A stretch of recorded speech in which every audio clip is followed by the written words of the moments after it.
Donald Trump makes matters worse with ill-advised tweet after Republicans lose Virginia governor race. Ed Gillespie made a bet. By embracing the political priorities of President Donald Trump, he figured he could help bolster enthusiasm from Trump-supporting voters who had nearly blocked his nomination to be the Republican nominee for governor in Virginia. Those voters had apparently preferred Corey Stewart, a candidate who had internalized Trump's politics in a way that Gillespie hadn't. So, as Election Day approached, Gillespie ran a number of ads highlighting immigration, sanctuary cities and gang violence, despite the fact that crime is much lower in Virginia than in most of the rest of the country. It was a gamble, but polling suggested it might be working. His opponent, Ralph Northam, saw his lead over Gillespie erode over the past few weeks. Trump himself weighed in for Gillespie in a series of tweets and with automated Election Day phone calls encouraging turnout. On Tuesday night, the bottom fell out. Largely on the strength of an unexpected surge in turnout, Northam won easily.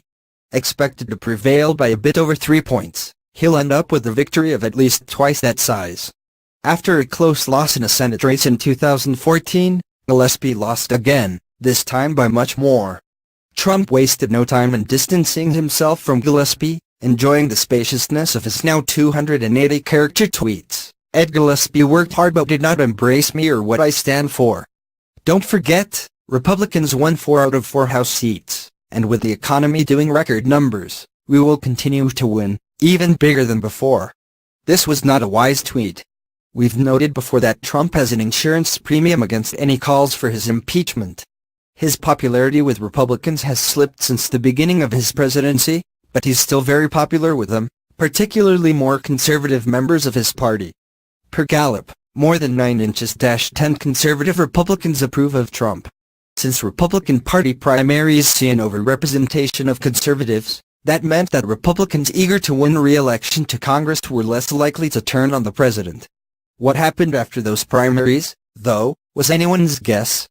Tuesday night offered some sense of what that might be.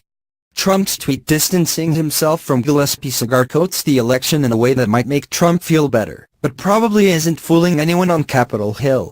His claim that the GOP won 4 of 4 federal races misses a few important points. The first is that those races were in Republican-held districts. The second is that the Democrats saw big gains in most of those races relative to past elections. The third is that the figure is actually 4 of 5.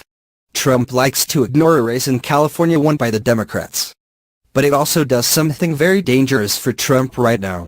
It shows, yet again, that he isn't loyal to his political partners. We've seen this before.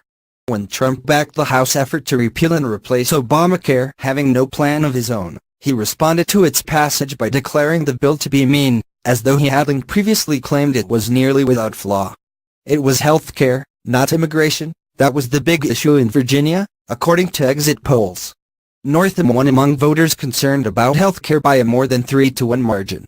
Even before Election Day in Alabama earlier this year, Trump began to distance himself from his preferred candidate Republican Senate primary, Luther Strange, hinting that he'd perhaps made a mistake, a shift that was certainly informed by polls showing a likely Strange loss.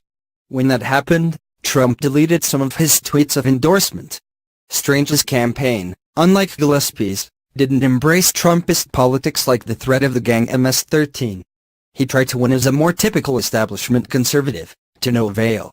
Gillespie tried to more directly embrace Trump politics, and lost badly. And then saw Trump turn on him. Think of the message that Trump sent to Republicans. Stand with him on policy and have him badmouth what you passed. Embrace his endorsement and see a loss followed by Trump downplaying the endorsement. Embrace his endorsement and his politics, and see a loss in words of criticism. These are all one-offs, but politics generally suffers from a small sample size from which to draw conclusions, and no one spends more time trying to draw conclusions than politicians themselves. What's the upside? There is no race in which one can say Trump helped the Republican win. In Georgia's 6th district, for example, the Republican prevailed, but by about the same margin that the Republican candidates had enjoyed in the primary. It's not only Trump that was proven to be disloyal on Tuesday night. Stephen Bannon told the Post this week, "It was the Trump-Stewart talking points that got Gillespie close, and even maybe to victory.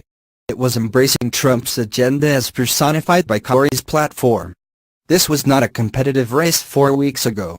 You could have stuck a fork in Gillespie. 4 weeks ago, Gillespie trailed by about 6 points in the Real Color Politics average. He lost by more than that. And after he lost, Bannon's Breitbart, the site he manages, declared in a main headline that Gillespie was a Republican swamp thing who, it was implied, deserved to lose. Bannon's running track record in electoral politics? He helped Trump lose the popular vote and win the Electoral College in 2016.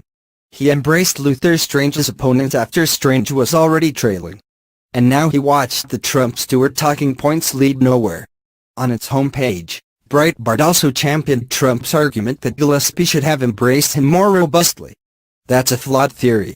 Trump is very unpopular in Virginia, and Northam won among those who disapprove of Trump by a 7-1 margin, according to preliminary exit polls. A third of voters said their vote in the race was meant to send a message of opposition to Trump, twice as many as said it was a message of support. What's more, Trump made his feelings clear. Those who wanted to vote for Trump's candidate knew who that candidate was. As in Alabama, voters went another direction. It's critical to remember that Democrats were supposed to win this race, albeit not necessarily by as wide a margin as they did. Democrats hold the governor's mansion, and Hillary Clinton won by 5 points last year. Trump could have congratulated Gillespie on a hard-fought race and noted the uphill battle. Instead, he decided to try to spin the loss to his advantage. It's unlikely that many Republicans worried about next November will be convinced by Trump's argument. Instead, they're likely to take another lesson. Trump can't deliver a victory for you when you're trailing, and neither can Trumpism. In fact, there's every reason to think that Trump was the liability that his poll numbers would suggest, with Gillespie doing fine.